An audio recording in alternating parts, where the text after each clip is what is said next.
Hello' everyone, মই পূজাই মোৰ নলন্দা মিনি ভ্লগলৈ আপোনালোকক স্বাগতম জনাইছোঁ। আজি যিহেতু জানেই আৰু আজি বিশ্বকৰ্মা পূজা, সেইটো কাৰণে মোৰ মানুহজনে এয়া বসন্তিকেইখনক ধুনীয়াকৈ ধুৱাই আছে, গা ধুৱাই আছে। যিহেতু বিশ্বকৰ্মা বুলিয়েই নহয়, প্ৰত্যেক দিনাখন নহ'লেও মানে ধুৱে আৰু হ'লেও আজি বেছি স্পেচিয়েলকৈ ধুৱাইছে। তাৰপিছতে মই আহি গ'লোঁ মোৰ কাম ভাগ কৰিবৰ কাৰণে। মই এতিয়া মগু আৰু বুট ধুই আছোঁ, কাৰণ যিহেতু বিশ্বকৰ্মা পূজা পাতিবতো লাগিবই। গাড়ী আছে, বাইক আছে, সকলো আছে, সেইটো কাৰণেতো পাতিব লাগিবই।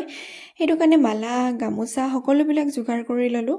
যোগাৰ কৰি লৈ মই এতিয়া ভাবিছোঁ প্ৰথমতে ঘৰত পূজা কৰি লওঁ, তাৰপিছতে আকৌ ষ্টুডিঅ' যাব আছে, কাৰণ জানেই আৰু আপোনালোকে আমাৰ ষ্টুডিঅ'টো আছে।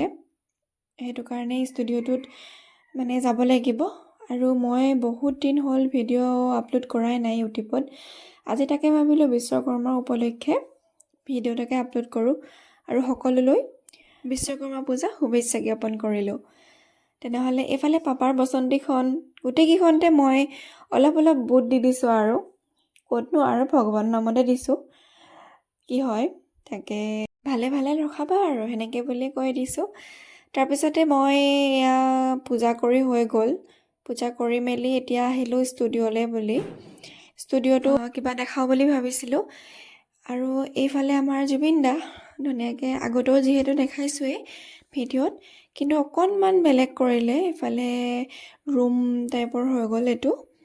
মই তাকে বোলো অকণমান আপোনালোকক দেখাই লওঁ বুলি ভাবিলোঁ, যিহেতু বহুত দিনে হ'ল ষ্টুডিঅ' যোৱাই নাছিলোঁ, কাৰণ সময় নিমিলে। কি ক'ম আৰু, সেইটো কাৰণে সময় নিমিলে। এইফালে পূজা কৰিবলৈ আৰম্ভ কৰিছোঁ। ভিডিঅ'খিনিতো বনাই থওঁ, কিন্তু মানে মই দিবলৈ কিবা সময় নোপোৱা নিচিনা হয়। এতিয়া আকৌ ফেচবুকটো চলাই থাকোঁতে ইয়াত আকৌ পাহৰিয়ে থকা হয়।